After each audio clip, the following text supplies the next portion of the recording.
Hi, this is Jason with Aurora, and I'm here to demonstrate how you can optimize your solar plus storage modeling within the Aurora application.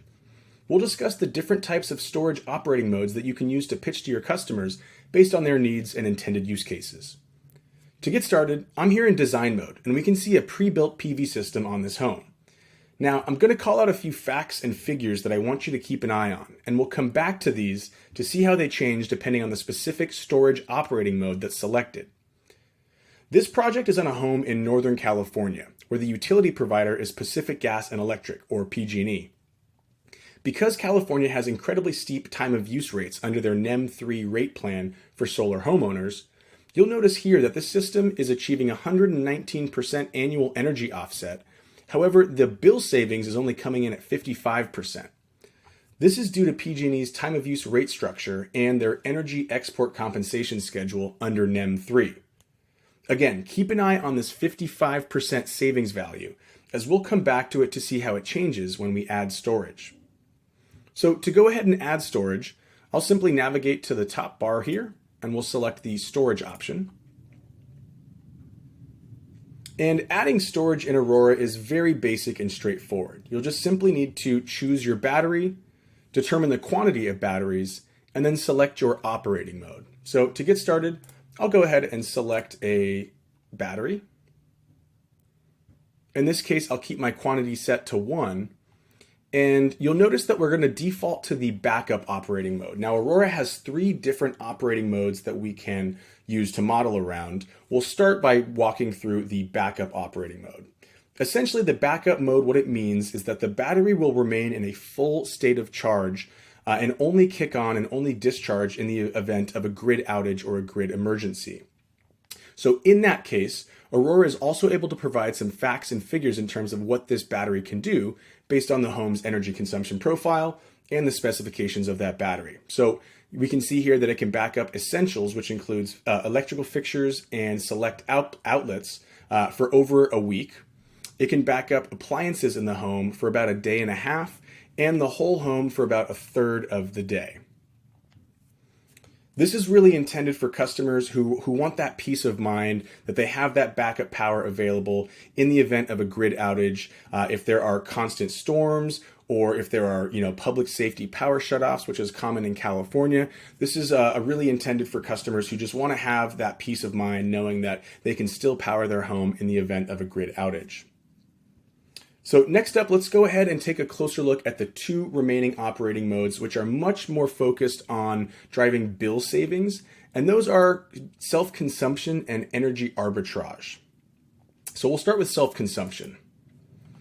When a battery's operating mode is set to self-consumption, the homeowner will consume energy from their battery and recharge it with excess energy from their solar PV system. It is the cyclical charging and discharging of the battery's capacity throughout the day and night. This charge and discharge pattern is based on the homeowner's energy consumption profile, the PV system's production, and the specifications of the selected battery. So when selecting self-consumption, we also have the ability to determine a backup reserve threshold, which essentially means we don't want the battery to discharge below a certain level. So in this case here, let's say we don't want the battery to discharge below 10%, and this is really meant to reduce wear and tear on the battery and increase the lifetime of that piece of equipment.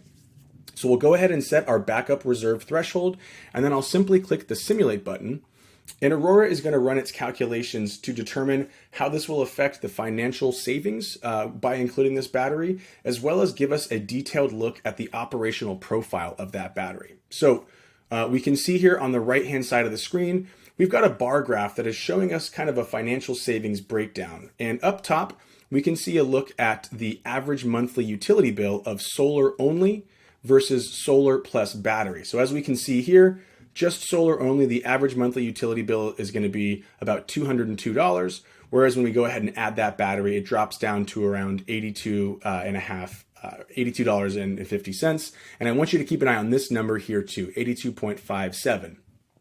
You'll also see a detailed bar graph below, which when we hover over any one individual month, we can drill down into the details here and take a look at the energy bill for solar only in the dark blue versus the energy bill for solar plus battery in the light blue. and it gives us some nice detailed facts and figures there. Now, in addition to looking at a financial breakdown, we can also see how the battery will operate on an hourly basis across each month. So if we click this daily usage button right here, what we're going to see is a detailed breakdown of this battery's operating schedule. So to kind of break things down here, let me go ahead and simplify this graph a little bit. And I'm just going to start with the basics here. So as we can see, we're looking at a 24-hour profile here, starting at 12 a.m., going all the way to 11 p.m. And both of these dotted lines, we can see the gray dotted line represents the home's energy consumption profile for that 24-hour schedule. And that's based on the energy consumption that you will have already entered for this project. And then next is the yellow dotted line, which is the solar production from the PV system as built as we saw in design mode. Now to kind of fill in the rest of the inputs here, we can take a look at the entire picture in terms of this daily profile. So to kind of tell the story here, we can see starting at 12 a.m. to meet the on-site consumption demand or the load, we're getting a little bit being discharged from the battery, but then it's all coming from the grid. And that's going to happen until around 6 to 7 a.m. Then around 7 a.m., our solar kicks on. We're able to cover most of our on-site load from solar. And then starting at 8, we have more production than we need. So we're going to start charging our battery. Then we get to the middle of the day. We've attained a full state of charge for that battery. So any excess production from that PV system is going to then export to the grid right there until we get to our evening hours, in which case solar is going to start to curtail. The battery's at a full state of charge. So we will now cover all on-site load by discharging that battery. And it's going to go ahead and discharge and cover all of our on-site load through the evening. And this is specifically important in this area because of the time of use rate schedule, where there are really high prices for energy in this evening ramp period right here. So we are avoiding pulling energy from the grid and instead just discharging the battery from all of the energy that we were producing in the middle of the day. So this is where it's in this period of the day that we're going to drive significant savings just due to that avoided cost of not needing to pull from the grid during those high time of use periods. The other cool thing about this too is that we're looking at this in terms of the month of March, and this is going to vary differently depending on what month that we're looking at. So March is going to look a lot different than June.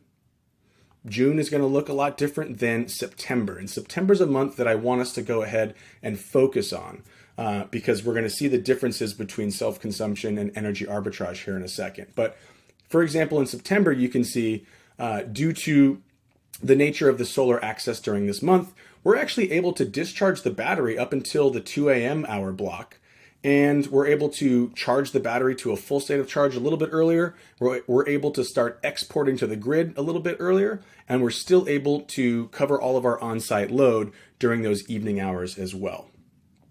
Now, the other thing that I want to show you here too, because we're on self-consumption, let's jump back to our system design page and take a look to see how our savings offset has updated.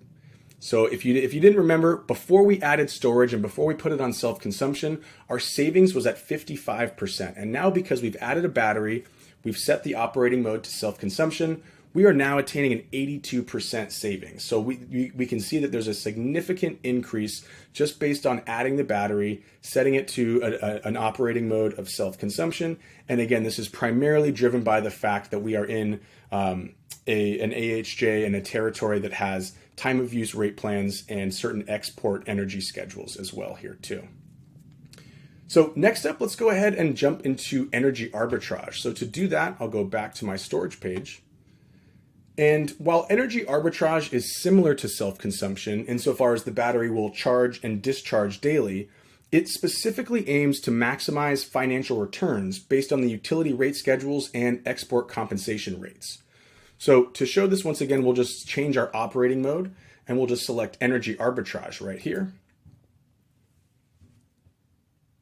Once again, we'll also have the ability to determine our backup reserve threshold. And in this case, we'll keep it at 10%.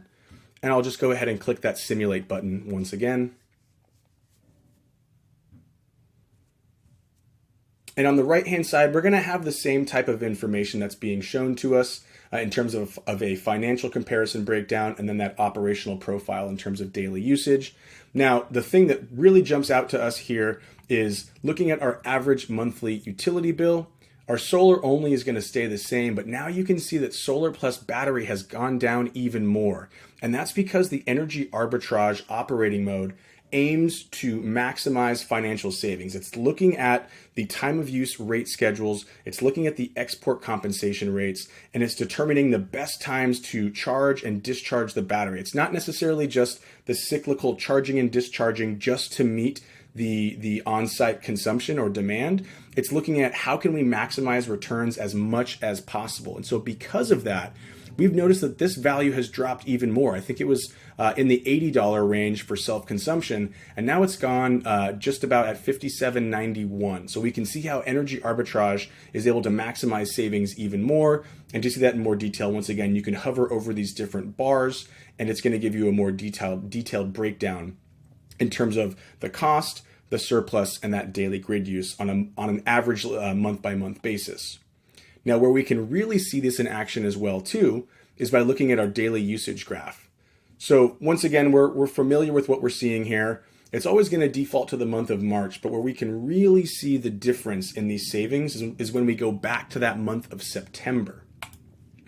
And to kind of walk us through this story here, once again, we can see, for these early hours of the morning, we're pulling from the grid, then solar kicks on, we're covering our on-site load with solar, we're charging the battery attains a full state of charge, we start exporting to the grid, then we get into our evening ramp period where solar is starting to turn offline, and we can see at this 5 p.m. hour, the battery is discharging. We've got a little bit of solar left, but the battery is discharging to meet our on-site load.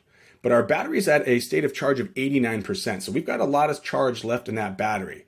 However, in the 6 p.m. and the 7 p.m. hourly blocks, you'll notice not only are we meeting our on-site load profile right here, but we've actually discharged the battery as much as possible. We are letting it go full tilt to maximize the export schedules that the utility is providing. So you'll see that we export as much energy as possible in these two blocks to the point where we pretty much discharge the battery as much as possible within that 10% reserve threshold. And so once we get to the 8 p.m. block, then we start pulling from the grid again through the morning. And so that's the major difference here.